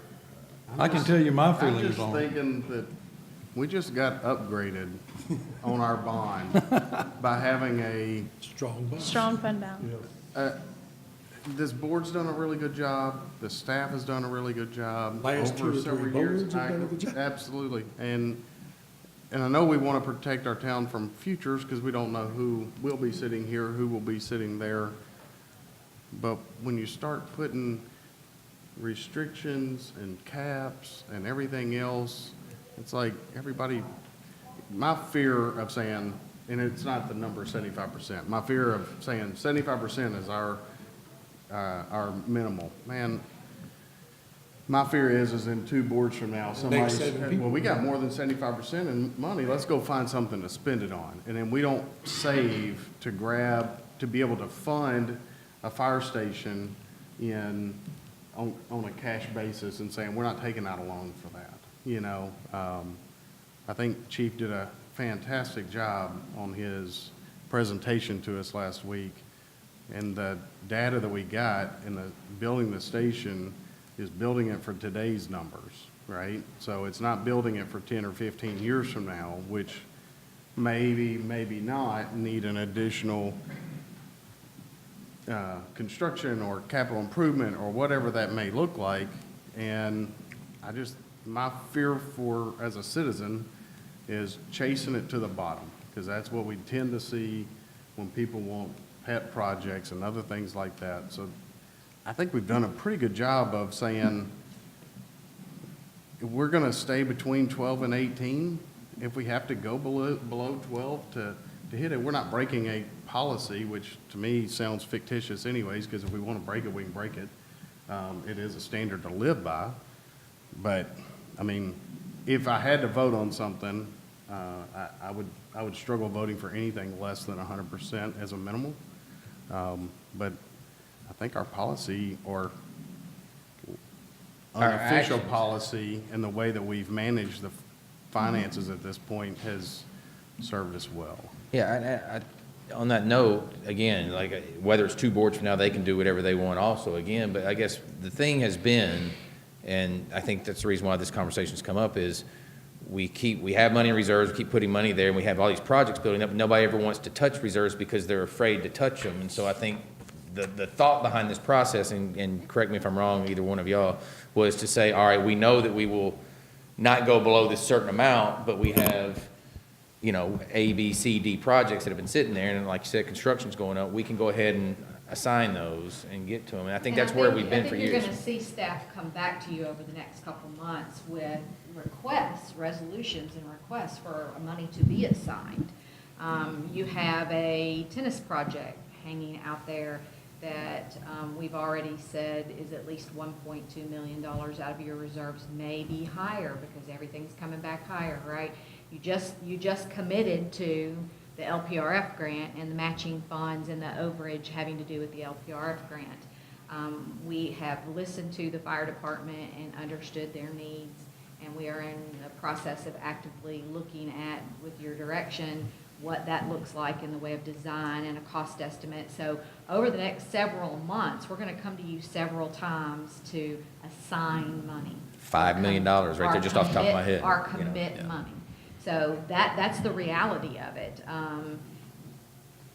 Does that leave you enough money on the table that you feel comfortable that you go back to the CIP plan and find some other projects that you want to go ahead and move forward?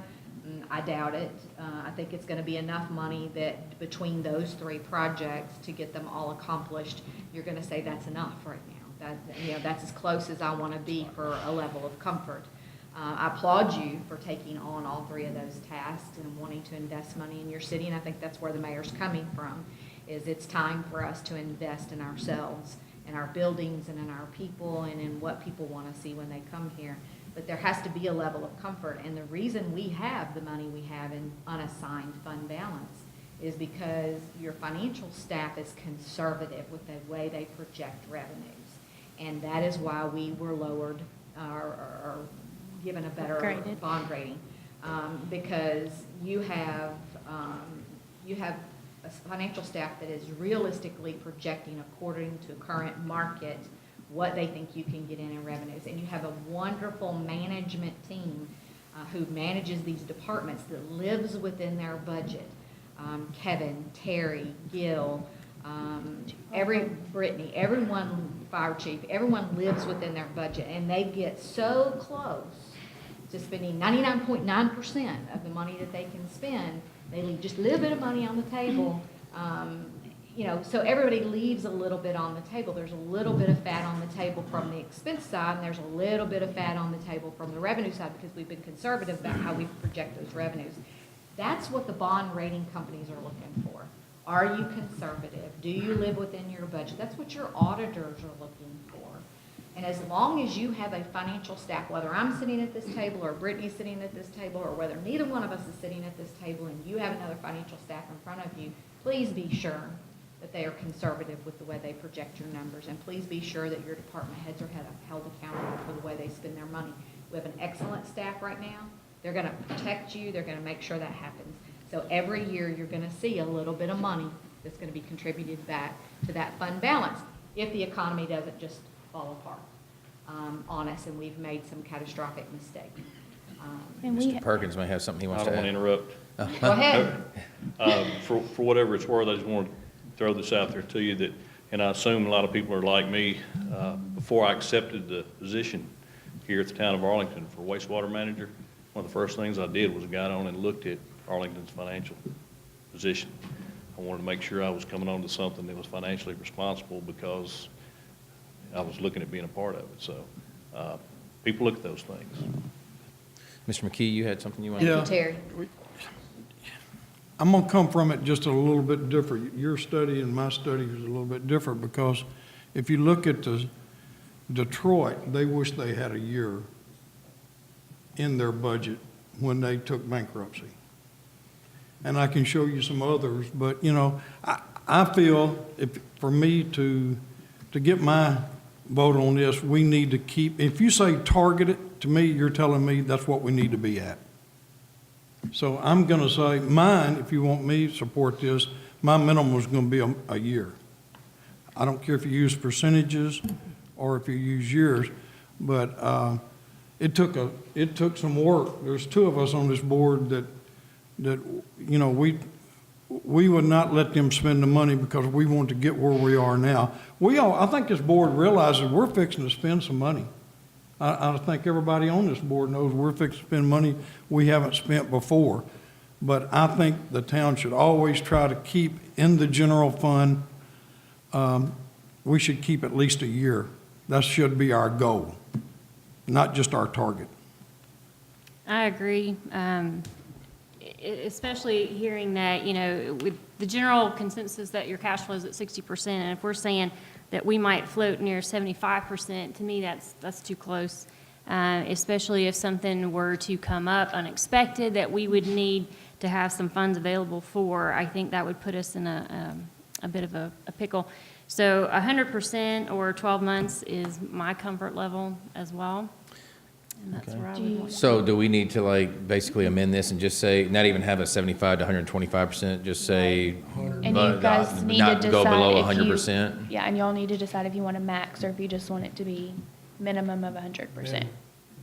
I don't think the max, I mean, me personally, I don't think the max is what matters. I think it's the minimal. If we get to that point, I would imagine that most boards, including this one, would start whatever term it is, that takes the majority of the board assigning the money Assigned. to a certain area. You would probably see that happen. I think that's kind of where we're at right now, yeah. But Mike, you saying a minimum, I hate the word minimum, maximum, but anyway, 12 months or a year. Not go below 100% or 12 months. Yeah, I mean, it's the same thing, 100%. minimum. 100% of the annual budget. Of the current Current budget. annual budget. Yes, sir. Because next year's. Yeah, it current changes budget's year to gonna year. be It different. changes year to year. Yeah, for sure. And you need to keep in mind what your So next it'd be a year's motion current to budget amend. should be. So we need to make sure that's clear. I see our attorney writing right now.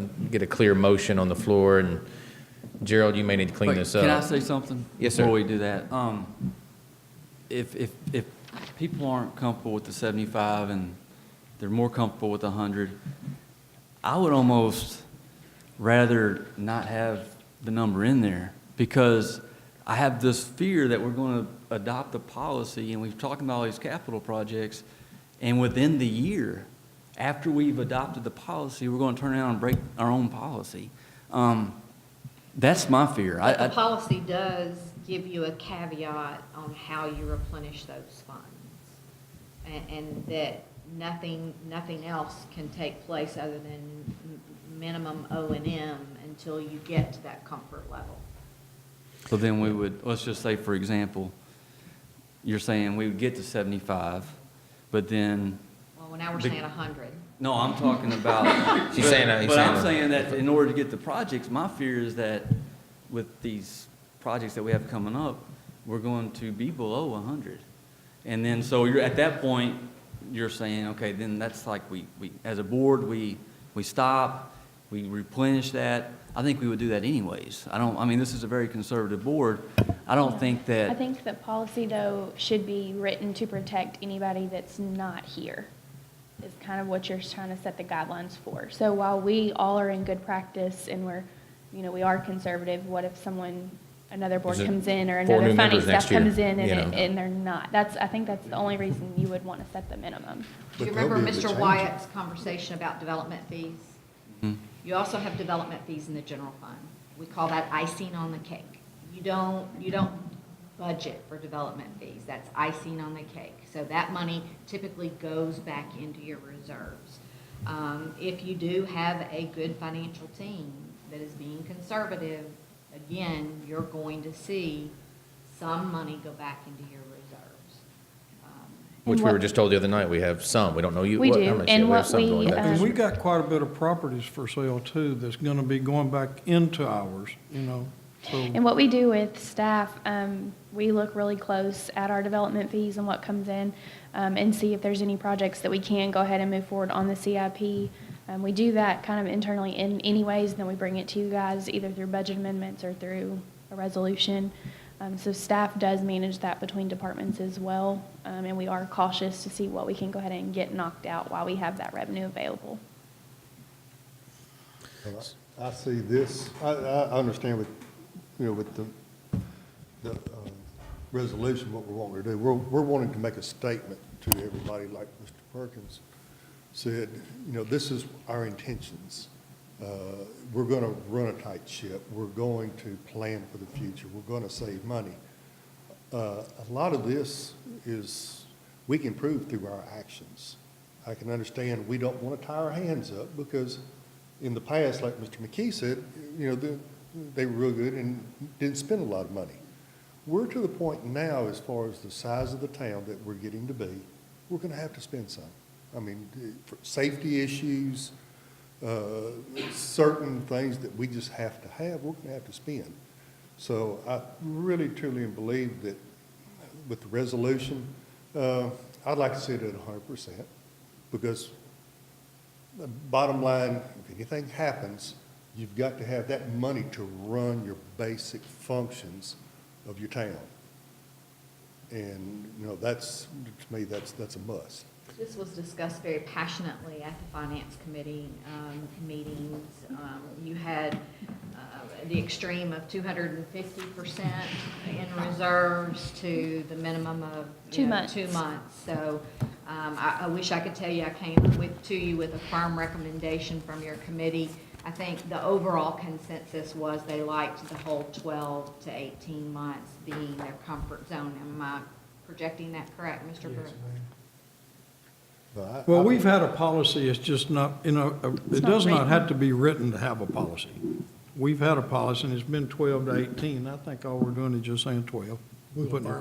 It's just basic, yeah, I think, and that's again, because the heartburn that a lot of us have when a project comes in, it's like nobody wants to kind of speak up and say, hey, we're at 18 months right now, what if we dip in and it only comes 13 months, So at least this way, if we have, I mean, I'm for at least maintaining a minimum, and I'm for that. So, and again, if some emergency came up and we were at that minimum and this board had to make a decision, we have the right to make that decision again, too, just like anything else that we do. So, but hopefully we're not there. Hopefully we're putting, with the growth and development fees and all that, we're putting money in as we go out. We sell these properties that we know we're going to sell. We even have, but we may have to buy some properties too. So it's a shell game, and I'm just thankful that the board is actually considering, some of these projects that we're finally taking on some of these projects that we need to. Because I'd much rather pay for it out of some of the reserves than floating another note all the time. Absolutely. Absolutely, yeah, 100%. I think we're all in So agreement. we need to make an amendment. We need somebody to make an amendment to I'd like to make an amendment that the minimum be 100% and no maximum. 100% of the annual, 100% of the current annual Current budget. general fund revenues. I second. Okay. Motion by Mr. Brooks, second by Mr. McKee. So we're on that amendment. Is there any discussion on the particular amendment and so in that amendment, are we taking out the max? We're just saying minimum of 120. Okay. So, minimum of 100% of the annual Current revenues. current revenues. Any discussion or questions on that particular amendment? No target, just a minimum. Minimum, 100. All right. Seeing no discussion on that, all in favor of that amendment, say aye. Aye. Opposed? Opposed. Okay, one opposed, Mr. Biggs. So we are back on the main motion as amended, which basically states that we will not go below 100% of the current annual budget per our fund balance policy. Any other discussion or questions on that? Again, this board, as with many of our things, this is fluid. If we come back and realize that we need to make some changes, we can make some changes, as said, whether it's next month, 2 months. But again, this gives us some flexibility because we know the next few months we're going to have some things coming across us, and it'll kind of make that pill a little easier to swallow, I think, in my personal opinion. No, I just want to thank staff because I think the policy you put together is good. Any other discussion or questions on the policy as amended? Seeing none, all in favor of the motion say aye. Aye. Opposed? That item passes. All right, so next up, we have one other as properly presented, and I'm going to turn that over to you. This is about the question you were asking earlier, Mr. McKee. Oh,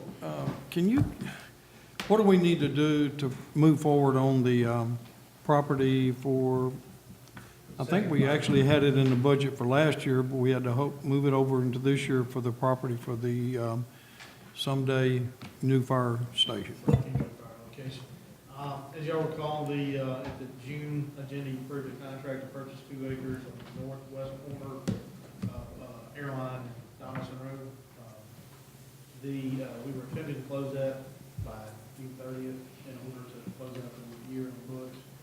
Due to title search, there was some issues on the, some restricted covenants on the title. I've been working with the seller and the seller's attorney, trying to clear out how we can proceed with this.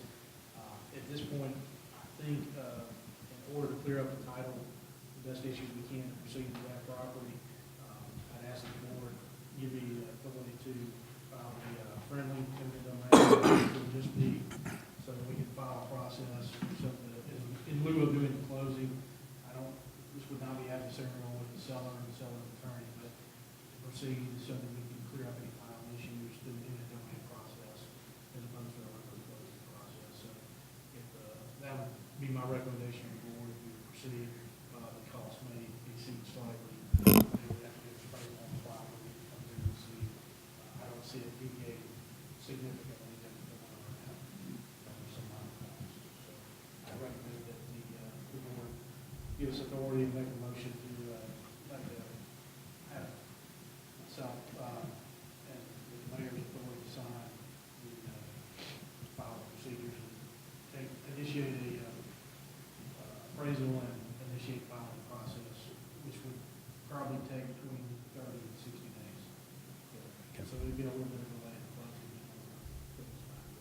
So what exactly we need to say in his motion right here, I guess, is just give Gerald. Just give Gerald the authority, give the attorney and the mayor the authority to proceed. With the eminent domain process on the northwest corner. Okay. If needed. Okay. Yeah. Proceed, all right, so your motion is proceed with, I'm trying to. Exactly what he said. Yeah, exactly what he said. I got that. So, all right, so we got the motion by Mr. McKee, second by Mr. Brooks. Does everybody understand exactly what we're voting on right now? I would say that after the discussion the other night, that we need to move as quickly as we can to try to meet this lofty goal of July 1, 2019, to have the second station, second company ready to roll on that date. So I'd support that. Yeah, the chief and I are racing to see which one gets there first, so let's go with the station or the company. No. All right, so as long as everyone's clear on what we're voting for the motion by Mr. McKee. All in favor of the motion, say aye. Aye. Opposed? That item passes. Any other new business, Mrs. Owens? No, sir. Okay, do I have a motion to approve the bills for payment? Motion. Motion by Mr. McKee, or motion by Mr. Brooks, second by Mr. McKee. Any objection to paying the bills? Seeing none, that item passes. Any other announcement before we leave? Adjourn, staff, board? Good luck, Kevin. Do I have a motion to? Come Friday. Yeah, Friday at 2 o'clock, right? All right, so do I have a motion to adjourn? Motion. Motion and a second. Any objection? Meeting adjourned. Thank you.